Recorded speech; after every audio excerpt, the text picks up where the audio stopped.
Hi friends, మీరు చూస్తున్నారు అయితే జాబ్ చేసి యూట్యూబ్ ఛానల్. ఫ్రెండ్స్, చాలామంది నేను పెట్టే వీడియోస్ కింద కామెంట్ సెక్షన్లో పెడతా ఉన్నారు. సార్, పక్కన డిస్టర్బెన్స్ సౌండ్ వస్తుంది అని చెప్పేసి నేను కూడా చాలా ఇబ్బంది పడుతున్నాను. బట్ మనం ఏం చేయలేని పరిస్థితి అయిపోయింది. పక్కనే గ్రానైట్ ఫ్యాక్టరీ ఉంది ఇక్కడ. ఇటు పక్కనే stone cutting factory, granite machines ఉండడం వల్ల వాళ్ళు రాళ్ళు కట్ చేస్తున్నప్పుడు ఆ సౌండ్ అంతా బ్యాక్గ్రౌండ్లోకి వస్తుంది. సో దానివల్ల సౌండ్ అనేది నేను డిలీట్ చేయలేకపోతున్నాను. మన సబ్స్క్రైబర్స్లో ఎవరికైనా సౌండ్స్ అనేవి రాకుండా మ్యూట్ చేయడం ఎలాగో ఏదైనా యాప్స్ ఏమైనా చేసినట్టయితే సజెస్ట్ చేయండి. నేను చాలా వరకు ట్రై చేస్తున్నాను ఆ సౌండ్ రాకుండా వేరే చోటుకి వెళ్ళి చేద్దామని కూడా. బట్ కాలేజీలో ఎక్కడికి వెళ్ళినా సరే ఆ సౌండ్ మాత్రం బ్యాక్గ్రౌండ్లో వినిపిస్తూ ఉంటుంది. So I try my level best. ఈ సౌండ్ లేకుండా, డిస్టర్బెన్స్ లేకుండా వినిపించడానికి ప్రయత్నిస్తాను friends. So back to topic. So మనం ఈరోజు సైన్స్ గురించి చెప్పుకున్నాము. సో యాక్సలరేషన్ గురించి చెప్పుకున్నాము. సో యాక్సలరేషన్ అంటే త్వరణము.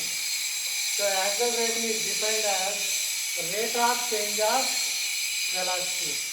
So rate of change of velocity మనం యాక్సలరేషన్ అంటాము. అంటే ఎంత స్పీడ్గా వెలాసిటీ మారుతుందో దాన్ని త్వరణం అంటుంది. అంటే rate of change of velocity అంటే వెలాసిటీ యొక్క స్పీడ్.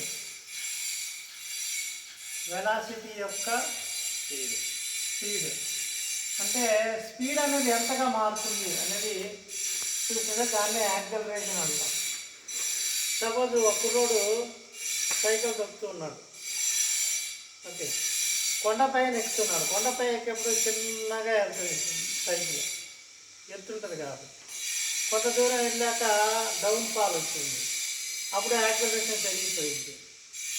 ఈ విధంగా మనకి వెలాసిటీలో చేంజెస్ జరుగుతాయి అన్నమాట.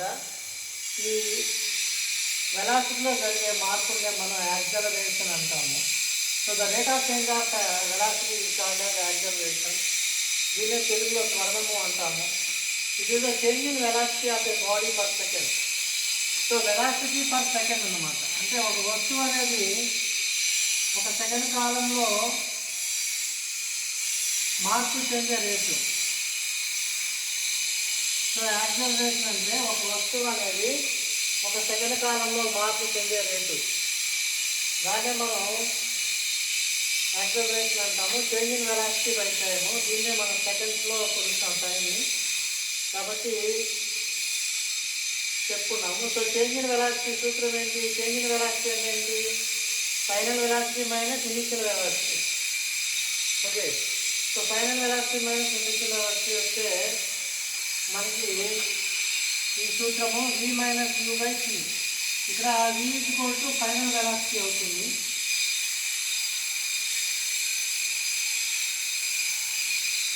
u equal to initial velocity అవుతుంది. ఇనీషియల్ అంటే స్టార్టింగ్.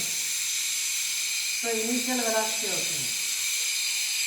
సో ఇది మనకి యాక్సలరేషన్. మీరు చూస్తున్నారు అయితే జాబ్ చేసి. This is going to signing off.